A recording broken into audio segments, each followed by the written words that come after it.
Today, we're cracking open a classified case file on a series of events so disturbing they were given a chilling codename, the Crimson Syllabus. It all went down at the Aozora Elite Academy, and what investigators found there, well, it would defy all logic. And this is the image that greeted them. The initial police report paints a gruesome picture. The hallways of this prestigious academy literally painted in blood, but completely empty. No bodies, no suspects, not a single survivor. And that single, impossible contradiction is where this whole thing starts. So, how do you even begin to answer that question? To figure out what happened to all those students, you can't start with the crime scene. You have to go back. You have to start with the whispers in the hallways, with a chilling school legend that turned out to be all too real. You see, at a school like Aozora, failure wasn't just frowned upon. According to the campus rumor mill, it was punishable by complete and total erasure. And we're not talking about getting expelled. We're talking about being forgotten. Entirely. And this legend had a name, the Crimson Syllabus. It was this terrifying, rumored system tied directly to your grades. Kids would whisper about it in hushed tones, a ghost story to scare you into studying harder. Or, at least, that's what they all thought. And here's where it gets really creepy. The legend had rules. It described the process of this erasure with this cold procedural detail. The steps were brutally simple. Let your grades slip, and you get an order in the middle of the night. If you disobey, you don't just vanish from the school, you vanish from reality itself. Now, for most students, this is just a scary story.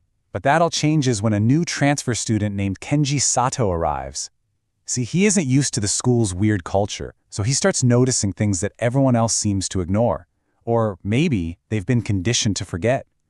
He starts noticing the disappearances. And for Kenji, things go from strange to absolutely terrifying fast. Over just 1 month, he sees this horrifying pattern emerge. First, a classmate he knows, Yumi, is just gone, and he's the only one who remembers she ever existed.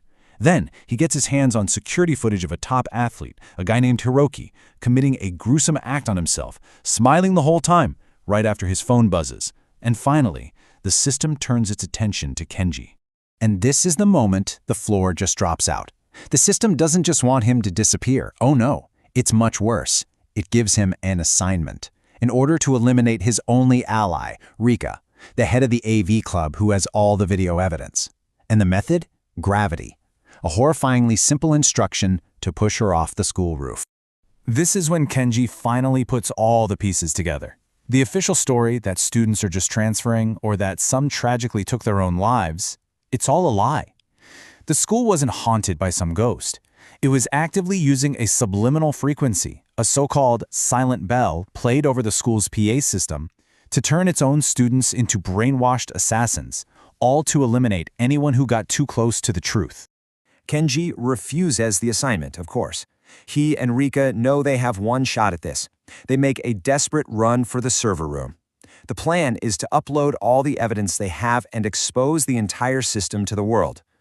But they don't make it. They're intercepted. And who stops them? None other than the student council president, a perfect student who calmly checks his watch. Kenji has failed his assignment. His time is up. And right on cue, that silent bell chimes through the hall.